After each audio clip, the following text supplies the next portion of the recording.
Hello, my darling babes. If you are watching or listening to this episode today, we have the fabulous Stef Fox, and I'm going to let her tell us all the things of why we should know her. So, Steph, go for it. You have the Oh my screen. gosh. Okay. Well, hello, everyone. Thank you so much for having me on the podcast today. Um, what should you know about me? I'm a hairdresser, so yay. I am obsessed with the beauty industry. I think it is the coolest place to work. I think my hottest thing right now is really wondering if people are having fun, and if they're not, Oh, really just encouraging them to be like, what is not fun about making people beautiful? So yeah. let go of some shit. So Mm-hmm. just have fun, right? So that's kind of Yeah. my current headspace around the work that we get to do. Love that. Um yeah, and so I work in the beauty space primarily with leadership Mm-hmm. and with professional manufacturers. And so my job is to help professional brands understand salon owners and to help salon owners understand and better lead their teams. So, kind of the summary of that is leadership. I'm in my doctorate right now studying organizational leadership. So, I'm kind of this very weird hairdresser. I'm like, I'm I so excited. That is so cool. I'm like, okay, mega nerd and also love the creative side of all of our work. Yeah. And so, yeah, I'll finish my doctorate schooling this December, and then I have my dissertation next year. So, next fall you can have me back, and I'll be Dr. Fox. MG. Yes, I love that so much. So when did you okay, I have two questions, but I don't know which one to ask first. When did you find this niche of leadership and then also manufacturers? Like how did that happen? Yeah, so my career has been kind of a combination of in salon work, salon ownership, and working inside of manufacturers. And Uh-huh. so, in that kind of combination of work, gosh, back in 2020, I was recruited to one of the Fortune 500 companies to be their national head of sales. Mm. And that really gave me a different perspective internally of what the C suite teams understand and don't understand about the small business owner that they serve. Mhm. And having been in all the seats and being somebody that is not afraid of a very difficult conversation, I'm like, Mhm. look, we are missing each other, guys. Like, this is Yeah. such a miss. Yeah. And so I've just been honestly really blessed. I mean, I have brand partnerships with 10 to 12 of the top professional manufacturers, and some of them have me work and support their sales teams. Some of them have me work and support their executive C suite team and their sales teams. And then all of them help me support their salons. Um, and so I get to be in the room and basically say, hey, what you're doing is not measuring up. Like, this doesn't Mhm. support a salon owner. So let's Mhm. talk about that. That Or I is get to work very with it's fun. I get to work with the sales team and help them have more confidence in talking to salon owners. yeah. Cause they don't know. If they haven't owned a salon, they don't know They have what it's no really like. idea. They're like totally checked out. They have no idea. Whoa, that's so cool. Okay. And then when did you know that leadership was like your thing? Like now you're going for a master's. You're going to be Dr. Fox in leadership. Like what when was that Yeah. moment? So it's been a long time coming. And for me in my life, my faith is like a super important part of my Mhm. life. And Mhm. I think that in the journey of kind of becoming who I am, so I turned 40 this last year, and I feel like that was it's just the best year. I'm like, I have just Yeah. learned so much about myself. Um, Yeah. in hindsight, I have been trying to figure out that calling of mine. I've always worked on a calling. Like, I am a very purposeful person, and I think most people that know me would say you're doing exactly what you're supposed to be doing. But Mhm. the real click that it was like I have to say no to everything else and only be in this lane of leadership actually happened last October. Um, I mean, I've been doing consulting and leadership work for 10 years, but the bulk of my work for 10 years was recruitment. And it was helping salons and brands understand, how do you attract the right talent? And that was a natural unfolding into well, we can get them here, but how are you keeping them? Mm. Um, and honestly, I don't know if you experienced this, but most salon owners I talk to would literally hand you the keys if someone would just take it from them. And that pain made me sad. I'm like, we don't have to feel that way. Like Yeah. growing a salon does not have to feel that way. And I want to crack that code. And so that's what my dissertation research is about. It's understanding what it takes to drive performance and build retention and love the work, because Yeah. I'm a full stop. Like if I don't love the work, and I'm down for hard work, like Mm-hmm. give me the hard. But if Mm-hmm. I don't love it, if it is soul sucking, you are not going to see me doing it with any kind of longevity. And I'm like, I just think we should love our work. Like it's our Yeah. life. So Yeah. yeah, Very cool. Okay. How long have you been in the industry? 24 years. I love it. Yeah, Say it so proudly too. 24 I do. years, babe. Oh, I'm like, yeah. I got my Botox. I'm like, I'm going to be in my Fully 60s, committed. like 40 years, they'll be like, oh, you don't even look a day over 45. So, okay. So, how did you get into the industry? So wild. My entry into the industry, I don't consciously remember why I decided to be a hairdresser, actually. A few things like line up. My first job was in a booth rental hair salon, Okay. cleaning tanning beds. I Oh, was 15. how And I exciting. just was like, this is so cool. They did nails, like the owner did nails, and then she had a bunch of people that rented chair. It was chair rental, not booth rental. Yeah. Yeah. Um, and I was like, oh, this is like the most fun place ever. And then flash forward like a few years, in school I was always like very academic, and I was for sure the kid that was going to college. Like I Mm-hmm. had a full academic scholarship. Mm-hmm. I went for 3 weeks. My best friend was in cosmetology school. Maybe she influenced me. I don't know. I dropped out. I walked away from all the things, and I went home and told my mom that I was going to be a hairdresser. Cool. And then, she was like, "Oh my gosh, you did what?" Um, she said to me, "You're wasting your brain, Stephanie." Oh no. And I was like, "I will show you." I Yeah. was pissed. I was like, "This Yeah. is not true." Yeah. Um, Now she like literally swears she never ever said that, which is so funny. I I'm love like, it you're when they do that. lucky there were no camera phones back then. Yeah. Seriously. That would have been recorded Well, yeah. and So blasted. yeah, and I mean, along the way, I obviously did choose to go back to school. Like I just love to Yeah. learn. And so Yeah. I did an undergrad in marketing, and then I did my MBA, and then now my doctorate. And I'll tell you what, I am stoked to finish. There's no more school to do. Like after I you have a love it. doctorate, I'm like, I can do all the certifications I want, but I'm done with like college. I'm done. Yeah. Oh my God. What did you Okay, so you have do you have a salon? Or I had a sold a salon? salon. I You had a salon for 10 years. Okay. So what did your team do? Like, yeah, you guys, all right, I'm gonna go be a doctor. See you later, BRB. Like how Yeah. did that conversation go? Okay, so I didn't start my doctorate until after I sold the salon, but Okay. there is a chunk of the women that work for me that I still meet with, like at least Okay. once a quarter we go to dinner, and they're It's just cute. like, they literally are like, you're nuts, Stephanie. Like that's what they say to me. You're nuts. Like they used to tell me, like in my leadership, as an owner, they're like, I never want to be an owner. Like you work way too Mhm. hard. Like you have to do so much. And I'm Yeah. like, yeah, like it is hard work. Like leading is this incredible responsibility. Mhm. I mean, I think the bulk of the people that know me well, like, just joke with me about, are you going to be Dr. Fox or Dr. Steph or Dr. Steph Fox? Like, it just becomes like a joke. And I'm like, I don't know. All of it sounds weird to me. So I don't know what.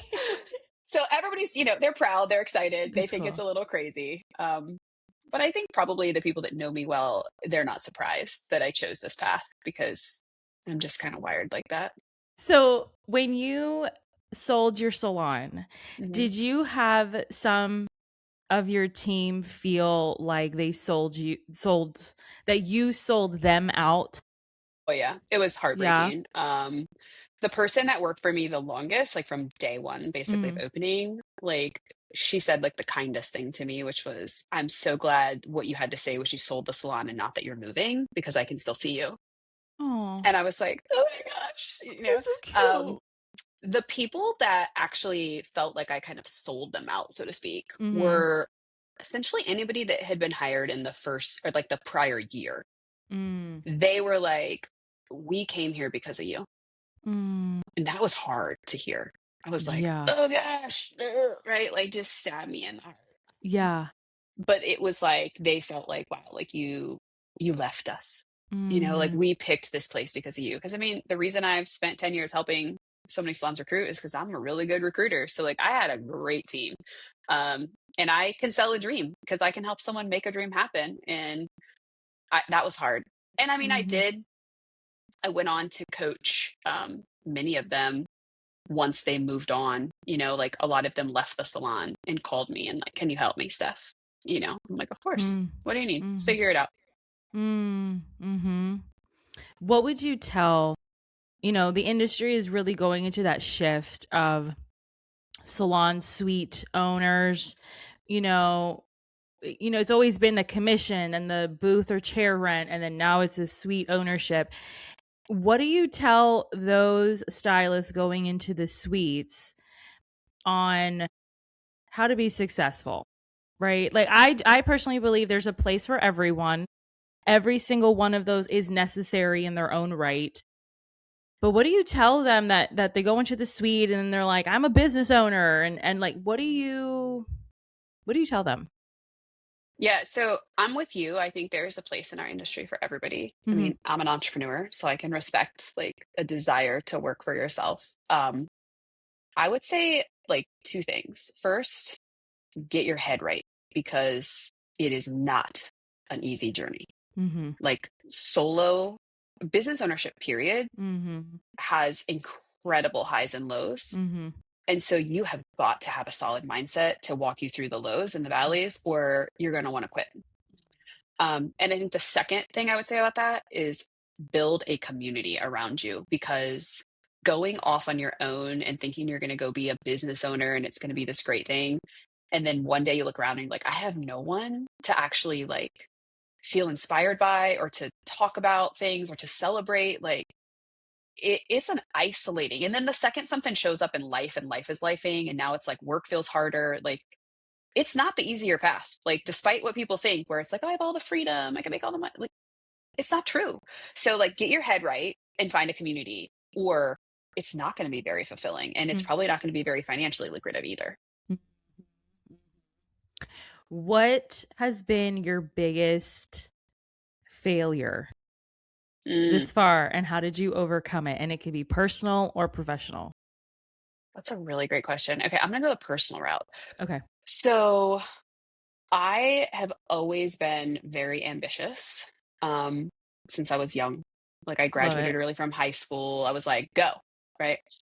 And that kind of hard driving, what I now refer to as like masculine energy, that Mm-hmm. like you got to make it happen. I almost like my body feels like it's like a gripping, right? It's like a the pursuit of my professional like development and professional life and all the things I feel like called to achieve has cost me relationships and particularly like a marriage Mm-hmm. because I didn't know how to be soft in the pursuit of like what I feel called to do. And so in that pursuit, I'm this like hard driving, go for it. And it doesn't leave a lot of space for other people to feel cared for and loved, despite deep love and deep caring. Right. And so I think the biggest failure, which big lessons learned, was like going through my 30s, not realizing I could get all that I wanted and be soft about it too. So, Yeah. I really appreciate that you shared that, because that is another talk right now, especially in the coaching world, of us ladies being more feminine, embracing that feminine energy, that the way God created us to be more. And we are so driven because we do have all of these passions and all of these things that we want to do. Like 24 hours in the day, I'm going to be a master in all 24 hours. you know, like mhm. like we just get so hard. So I'm really happy that you shared that, because it's very important that the ladies listening and watching understand you can still be a lady and still get what you want. So that's very cool. And Um it feels better, by the way, for those of you yeah. listening. Um, Yeah. especially like if you have faith, like for me, it's rooted in my faith. Like I know when God is talking to me, Mhm. and if it feels like I have to control it, it is not from Him. Thank you. And every decision I've Yeah. made that has come out of this like gripping, I have to make this happen, this like wound up, like, go get it never turns out the way that it just like doesn't happen. So And I'm somebody who, on the outside, people have said to me, reflected back to me my whole life, like, Steph, like, you manifest everything you want. Like, you get everything you want. Like, I hear that. Mhm. And I'm like, yes, I am fortunate that, like, God has allowed me to still, like, land in the place I'm supposed to land Mhm. while, like, molding me to realize, hey, I'm actually the one moving you here. Like, you think Yeah. you're driving the bus, but you're not driving anything, you know? Right. So now I'm like, I don't want to drive the bus. I just want to be wherever you want me to be. And it feels so much, I don't want to drive. It feels so much better. I Yeah, mean, it it's so good. does. It's so Yeah. good. All right, so let's talk about that. You know, we are women, business women in the beauty industry where the world is like, you play Barbies all day. That's so easy. But then we're also women of faith. How do how does that feel for you? We kind of touched on it a little bit, like juggling both of those identities, if you will, Hmm.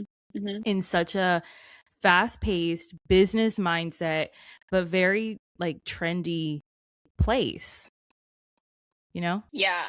I think, first of all, faith is something that I know not everybody shares. And my ambition always is never to make somebody feel like I think they should be believing whatever I believe. Mhm. And so I think that in my work, what I've never had an issue with this, and I think it's probably because I'm conscious of it, is like, I just believe that we should all be, like, listening to, like, our higher source. And, like, for Mhm. me, that is God, like, full stop. Mhm. Like, I'm a Christian. Mhm. And I think I'm very confident in sharing my faith, Mhm. in the work that I do in an industry where I have other coaches and other friends that are like, "Oh my gosh, you're not afraid to talk about that?" And I'm like, "No, actually, like, I'm good with it because I'm not offensive to people." I love Right. people, and I it's okay. Like, if you don't believe what I believe, that's okay, but I wanna help you think about your energy. I wanna help you think about your frequency. I wanna help you think about what you're working towards. For me, God is driving that. For you, you might think it's something else. That's between you and God. Like, that's not between me, I don't need any Right. part of that. Right. So, Right. I you know, for me, I start every day with a journal, Mhm. um, and my Bible, Mhm. and I have to, like, download my thoughts, I and I love that. I like, love I write that. my prayers. Like, that's like, Okay. I'm, like, talking to God. My journal is, like, me talking to God. Love that. And that kinda helps me get centered. Um, and then learning to pray through the day. Like, hair is hard. Beauty is hard. And the reason it's hard is because we interact with people all day, every day, Mhm. and they bring us all their emotions. And whether Mhm. like, we absorb, like, frequency and energy, like, it's a real thing. Vibrational energy is a thing, right? We move energy between us. And so we take other people's energy on, and that's exhausting emotionally. And I know I do a lot of coaching for a lot of younger stylists who, like, look, your first 3 years, you're going to get feedback from every angle. So good. It is tough. You're going to think you're failing. You're going to think you suck. Like, it's when you're going to want to quit because you're not making any money yet. Like, Yeah. but if you can just get centered in your purpose and focus, it's good. Like, Yeah. so for me, I have to have the anchoring in the morning and then Mhm. pray about stuff and let it be whatever it's going to be. Be open to hear your answers to those prayers. You got to be Yes. receiving the feedback, right? So that's beautiful. I really love that. And I think this particular podcast, we keep it real and raw. That's why we have the hat. Anything goes here. And so I really want people watching and listening to be able to hear that there are some beauty and barber pros out here that really do have a higher power that's leading our way in everything that we do. Hmm. So thank you for sharing that. Yeah, I saw that you are a keynote speaker. And did I see that you have done 350 plus I things? sure have. Oh man. Girl, that is a lot of lemon and honey. Like, oh my God. How do you do that many? Like, where are you going? I've been speaking for, gosh, I think I did my first keynote in 2008. Girl. So I've been speaking for a long time. Um, I love it. Like, That is my gift. That is Oh, my gift. okay. Mhm. Okay. So what are these topics and where are you going to do these keynotes? Yeah, I mean, I spend time at pretty much every major professional beauty event. Like Okay. my clients, I would say 80% of my clients are salons that are doing 30 to 50 million a year. Like I work Okay. with big salons. And then Okay. there's a pool of my clients that are single location. Some of them are on the march to a million, some of them are like over a million. But I spend a lot of time in like Intercoiffure is a huge event space for me. I speak pretty much every spring and every fall there. And those are the big guys, like they're big Love it. players. Um, Yeah. and then I work with the PBA. I collaborate with the PBA and speak at the Executive Summit, Serious Business, TEDx. Oh my gosh, I'm like, where have I spoke? Forest.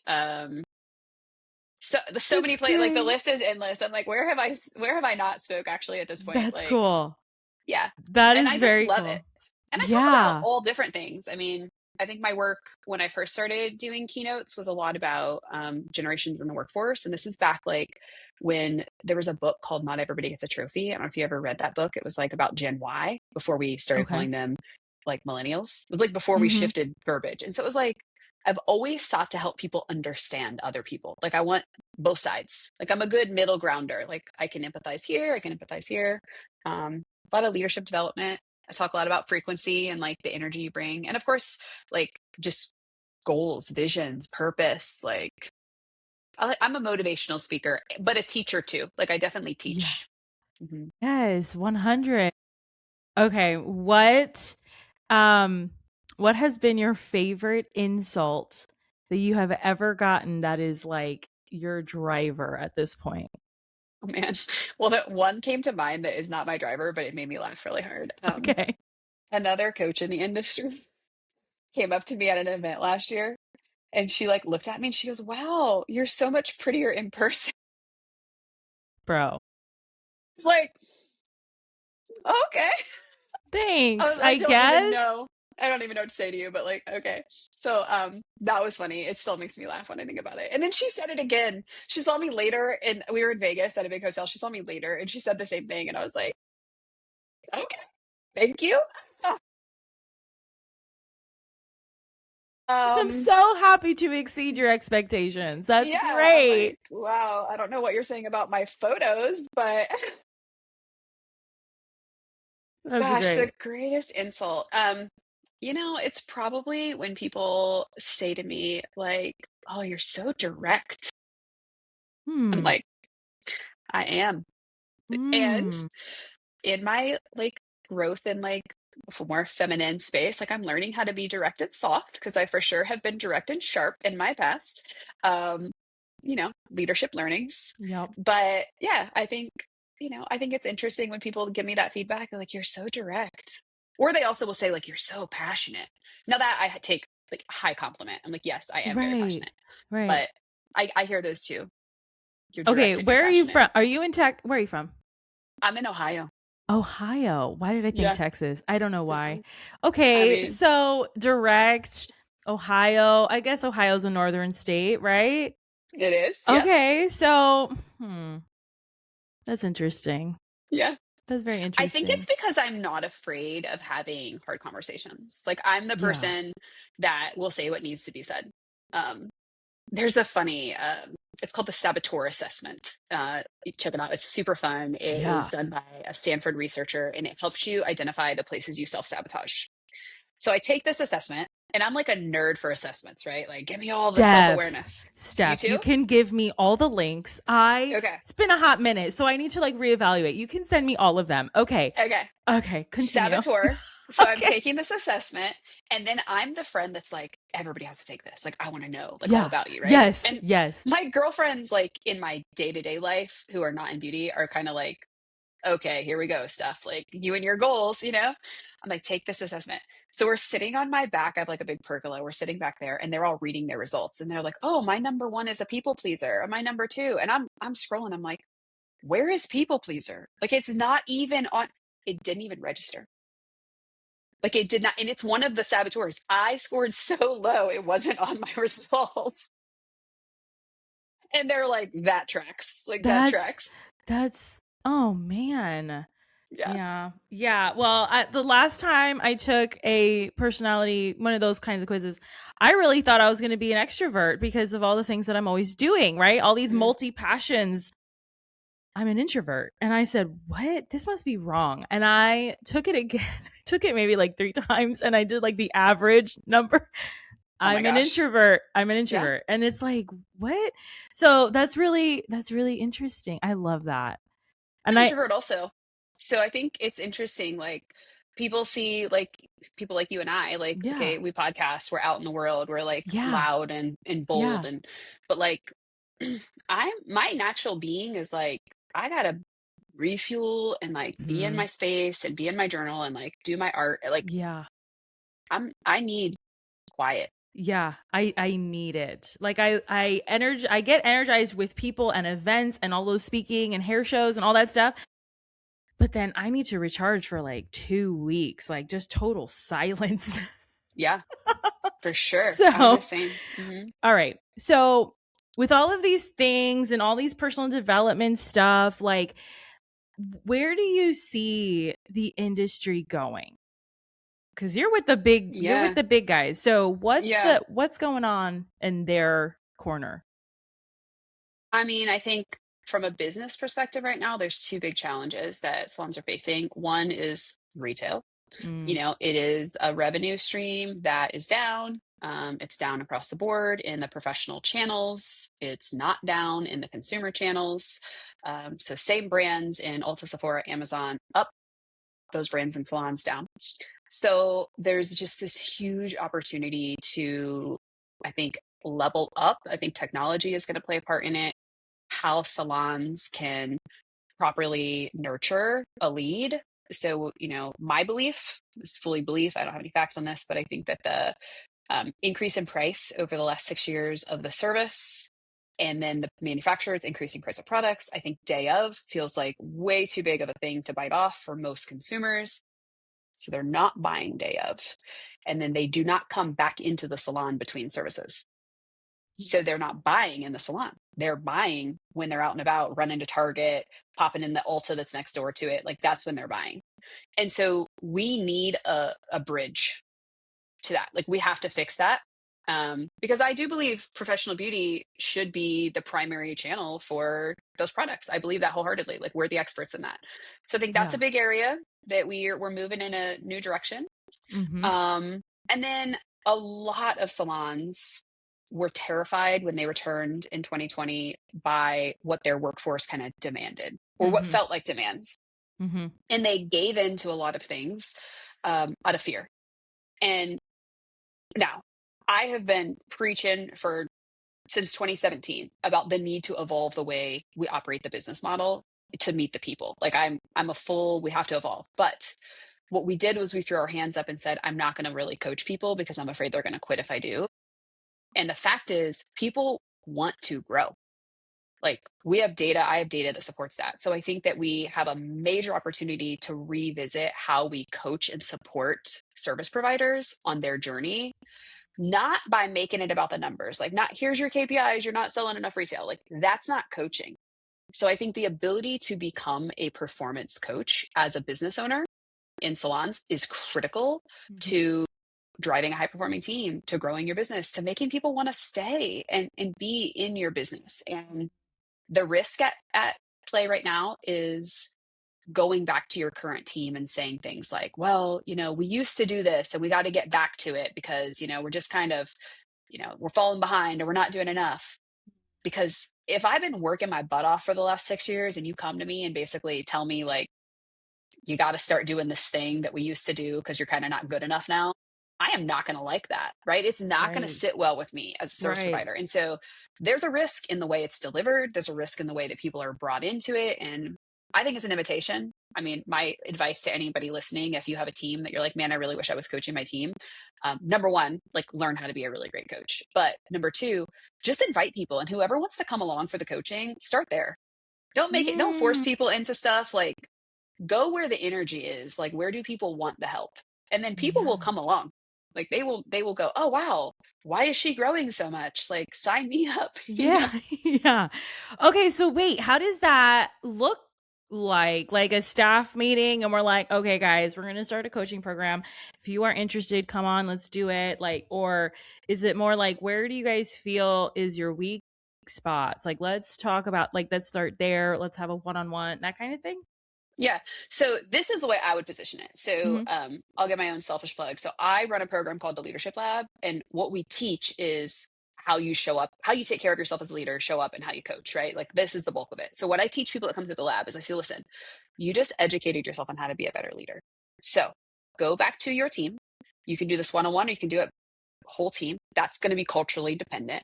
But ideally, you can go to the whole team and you can say, hey guys, listen, I have been working really hard to become a better leader so I can help you hit the goals you have for yourself. Mm-hmm. And here's what that looks like.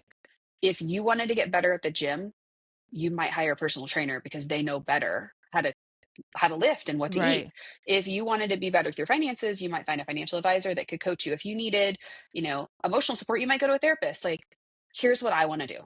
I want to be your career coach. And I've learned how to do that.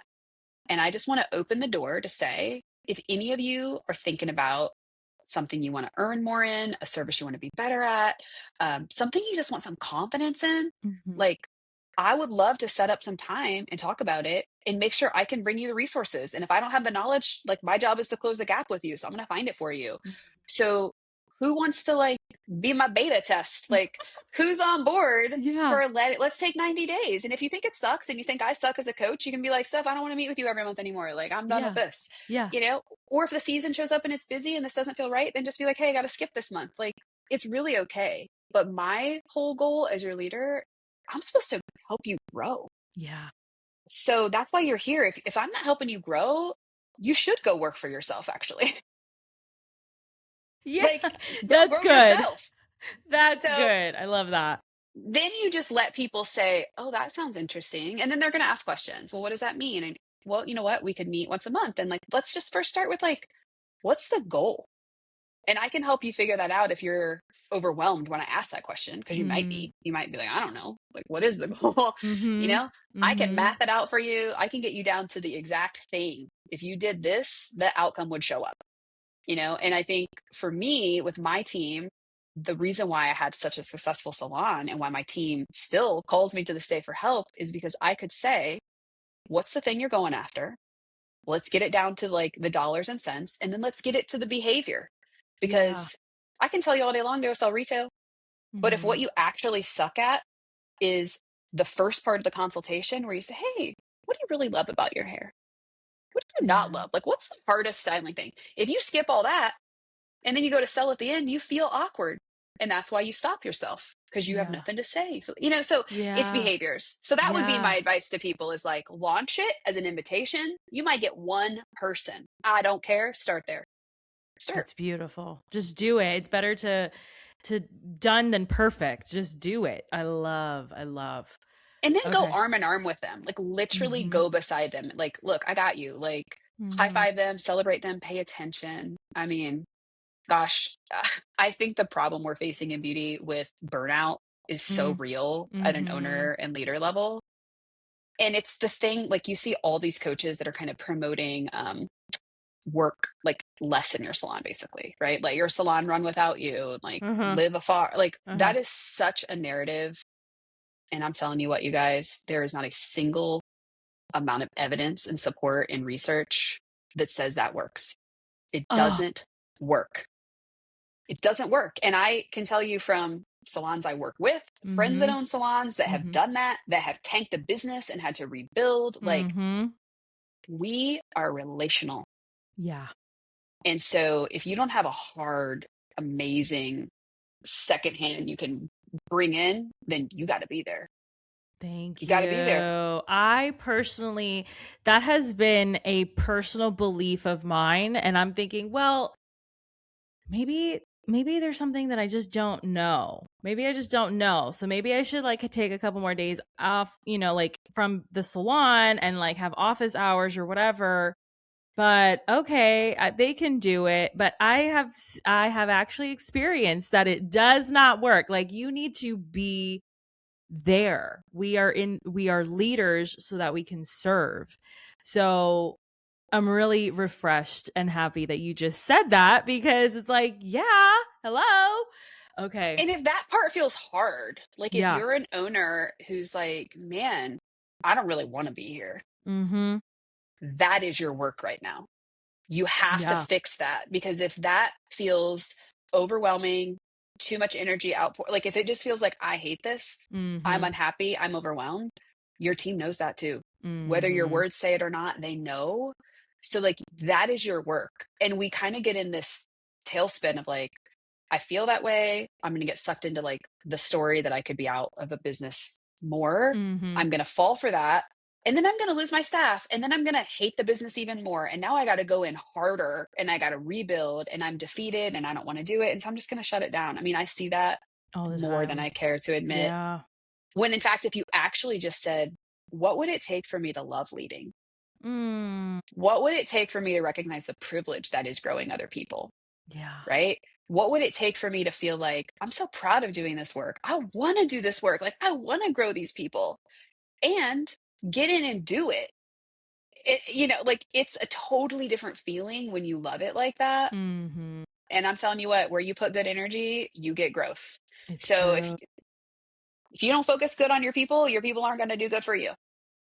I one thing that seems, I don't know if it's a trend or if it's just by chance, I have met these salon owners, but a lot of them are in places, like their actual salon are in places that they are not happy to be in.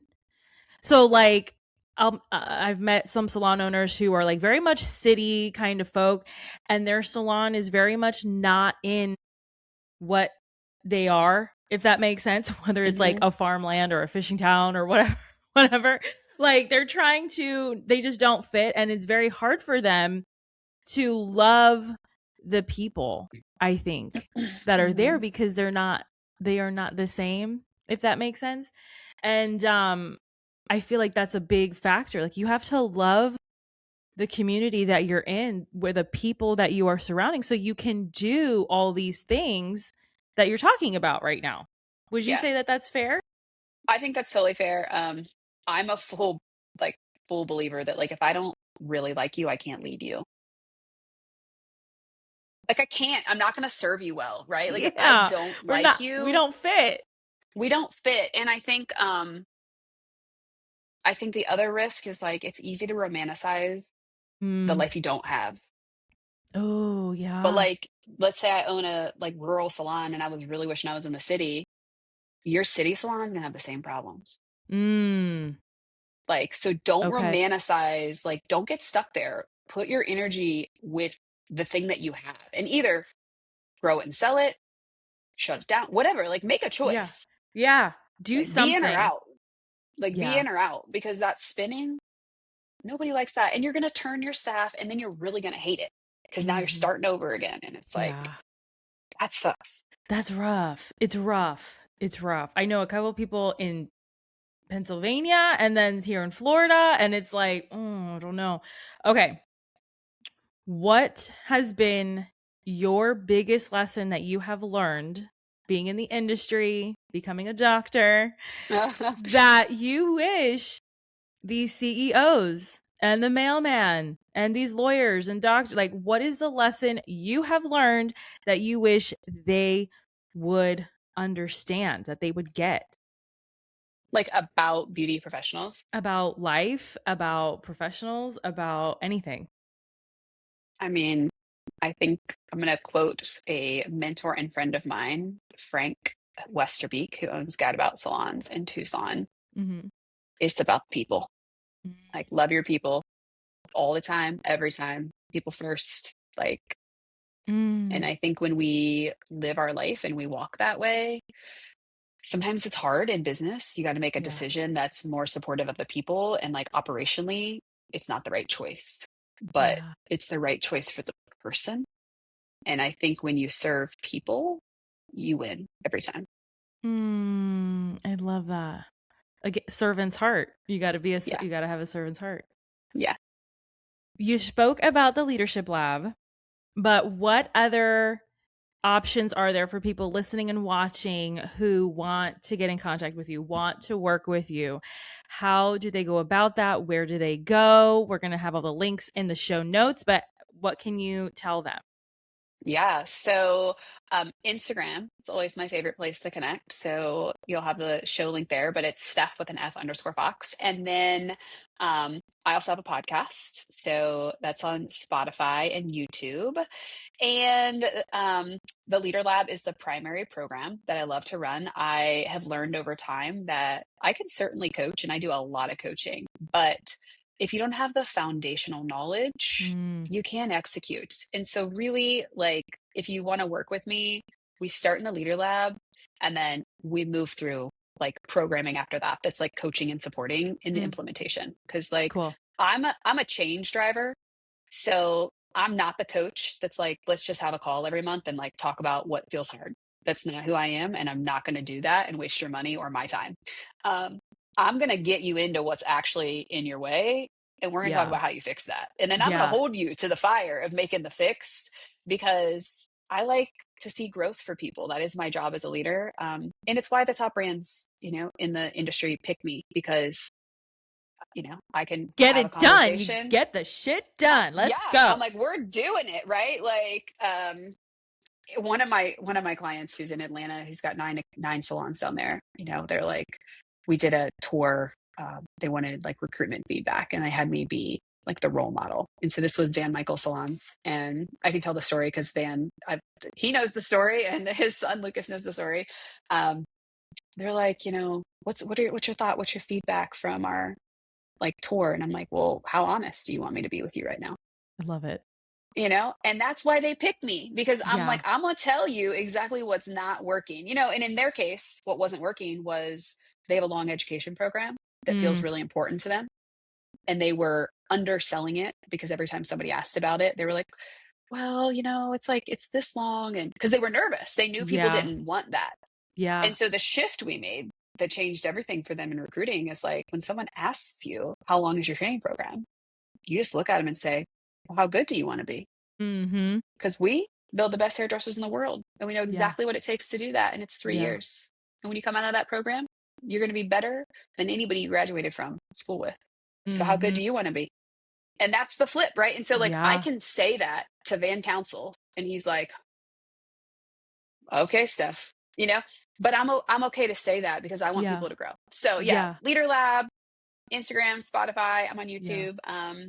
Yeah, and I like I helping people get to wherever they're trying to go. Like that is my dream. Like, where are we trying to Let's go? Let's go. go. Let's Like go. Okay. So we talked, I feel like a lot. We kind of covered a lot of yeah, things. so good. What is a question that I did not ask you that you wish I would have? And how would you have answered? Oh man, that's so good. Question you would have asked me. I don't know. You asked me so many good questions. Uh I don't have one. I literally am like drawing a blank. I You did my you did a job. great job. You did. You did a great job. Did my job. Oh my goodness. Well, Steph, thank you for coming on the Beauty Pro podcast. For all of you guys watching and listening, get in contact with her, whether you are a person of faith, whether you want to get on board, like get the things done, reach out to her, and I'll talk to you guys next time. Thank you, Steph. Thank you.